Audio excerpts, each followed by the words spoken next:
आज हम पढ़ेंगे एब्ड्यूसेंट नर्व, एब्ड्यूसेंट नर्व के बारे में। तो इसका अपन स्कीमेटिक डायग्राम देखेंगे, इसका अपन रीजन देखेंगे। इससे पहले अपन इसके बारे में कुछ पॉइंट्स देखेंगे। इसके एब्ड्यूसेंट नर्व जो है ये ब्रेन को लीव करती है at the level of pontomedullary junction, at the level of pontomedullary junction. Pontomedullary junction के लेवल पे ये ब्रेन को लीव करती है। मैंने इसके ऊपर अंडरलाइन भी कर रखा है, आप प्लीज इसके वो स्क्रीनशॉट ले लीजिएगा। अच्छा, जितनी भी अभी तक अपन ने नर्व्स की बात करी वो सारी क्या थी, कैवर्नस साइनस के लेटरल वॉल से पास हो रही थी। भाई जहां पे भी अपन ने कैवर्नस साइनस का नाम लिया था ना, तो वहां पे वो सारी जो नर्व्स थी वो कैवर्नस साइनस के लेटरल वॉल से पास हो रही थी। पर आज अपन देखेंगे कि कैवर्नस साइनस के अंदर से पास हो रही है, passes through the cavernous sinus, और ये एंटर करती है ऑर्बिट में। एंटर किससे कर रही थी, सुपीरियर ऑर्बिटल फिशर से। सारी नर्व्स सुपीरियर ऑर्बिटल फिशर से एंटर करी थी, ये भी सुपीरियर ऑर्बिटल फिशर से एंटर करेगी और सप्लाई किसको देगी, लेटरल रेक्टस को। मोटर फाइबर सप्लाई करती है लेटरल रेक्टस को। लेटरल रेक्टस मींस अपन को पता पड़ गया इसकी नर्व लेटरल रेक्टस की नर्व सप्लाई क्या है, एब्ड्यूसेंट नर्व। जो आपसे क्वेश्चन वाइवा में पूछा जा सकता है कि भाई लेटरल रेक्टस की नर्व सप्लाई क्या है और कैवर्नस साइनस के अंदर से पास करती है। तो कैवर्नस साइनस का भी क्वेश्चन हो सकता है, ये एब्ड्यूसेंट नर्व का भी क्वेश्चन हो सकता है। ठीक है, अब अपन को पता पड़ गया भाई अगर रीजन होगा एब्ड्यूसेंट नर्व में, अगर रीजन है एब्ड्यूसेंट नर्व में, तो एब्ड्यूसेंट नर्व में अगर रीजन है तो क्या जाएगा, लेटरल रेक्टस से जाएगी।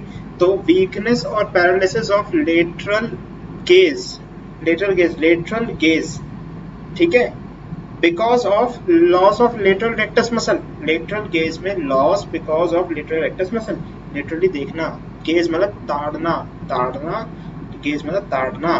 तो उसको लेटरल रेक्टस की लॉस की वजह से लेटरल गेज में वीकनेस या फिर पैरालिसिस हो सकती है। अपन देखने में प्रॉब्लम आएगी, अपन को यहाँ पे देख ही नहीं पाएंगे, है ना। Medial deviation of the affected eye, तो लेटरली तो लेटरल रेक्टस है तो लेटरल गेज तो हो नहीं सकता। Medially deviated affected I will be medially deviated. और अगली बात यह है कि ये क्यों होगा एब्ड्यूसेंट नर्व। अब आपने देखा कि कैवर्नस साइनस के अंदर से जा रही है सिक्स्थ नर्व, तो अगर कैवर्नस साइनस के अंदर से जा रही है सिक्स्थ नर्व, तो कैवर्नस साइनस में अगर सेप्सिस या फिर थ्रोम्बोसिस होगा तो इसमें भी इफेक्ट आएगा। भाई कैवर्नस साइनस अफेक्टेड हुआ तो कैवर्नस साइनस के अंदर कोई चीज है तो वो भी अफेक्टेड होगी, ठीक है ना। कैवर्नस साइनस, जैसे आप मतलब है ना कार में बैठे हुए हो और कार का एक्सीडेंट होता है, कार टूट जाती है, तो अपन को भी तो लगती है ना, तो वैसे ही होता है कि मतलब इसके अंदर भी कैवर्नस साइनस के अंदर जो है ये सिक्स्थ नर्व है, तो सिक्स्थ नर्व अफेक्टेड हो गई तो अपन भी अफेक्टेड, मतलब कैवर्नस साइनस अफेक्टेड होगा तो सिक्स्थ नर्व भी अफेक्टेड होगी, ठीक है। इसका मतलब अगर सेप्सिस या फिर थ्रोम्बोसिस हो गया कैवर्नस साइनस में, सिक्स्थ नर्व पे अफेक्ट आता है, उसकी वजह से lesion of abducens nerve which causes weakness और paralysis of lateral gaze because of loss of lateral rectus muscle of the eye, and the patient will present with the medial deviation of the affected eye। कुछ और important points अगर अपन देखें six nerve के बारे में, तो इसका longest intradural course होता है, लॉन्गेस्ट इंट्राड्यूरल कोर्स होता है। इंट्राक्रेनियल कोर्स मैं बता चुका था किसका होता है, वो आपके पीछे की जो वीडियोस हैं उसके अंदर आपको मिल जाएगा भाई लॉन्गेस्ट इंट्राक्रेनियल कोर्स किसका होता है। वैसे आप सोच के बता सकते हैं कि लॉन्गेस्ट इंट्राक्रेनियल कोर्स किसका होता है, अगर किसी ने हमारी पुरानी वाली वीडियोस देखी हो। लॉन्गेस्ट इंट्राक्रेनियल कोर्स जो होता है वो फोर्थ नर्व का था, फोर्थ नर्व का, ठीक है। किसका था, वो फोर्थ नर्व का था। फोर्थ नर्व का नाम कौन सा है, ट्रॉक्लियर नर्व का था, ठीक है ना। ट्रॉक्लियर नर्व का था लॉन्गेस्ट इंट्राक्रेनियल कोर्स। और लॉन्गेस्ट इंट्राड्यूरल कोर्स किसका है, एब्ड्यूसेंट नर्व का, longest intradural course.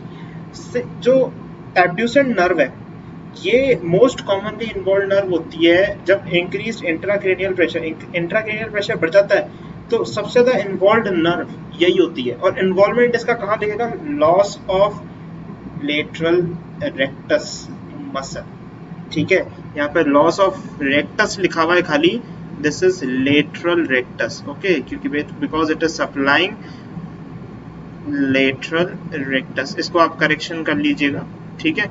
Lateral rectus, आपने इसका स्क्रीनशॉट पहले ही ले लिया होगा। अपन इसके स्कीमेटिक डायग्राम पे चलते हैं। अब अपन इसका स्कीमेटिक डायग्राम बहुत इंटरेस्टिंग है क्योंकि इसका न्यूक्लियस कहाँ पे प्रेजेंट होता है, पॉन्स में।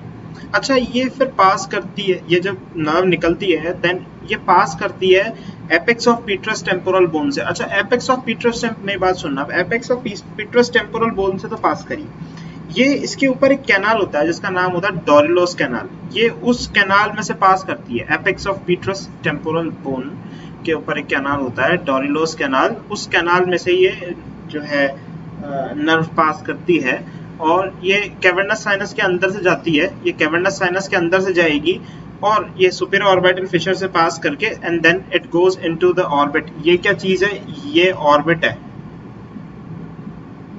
ठीक है।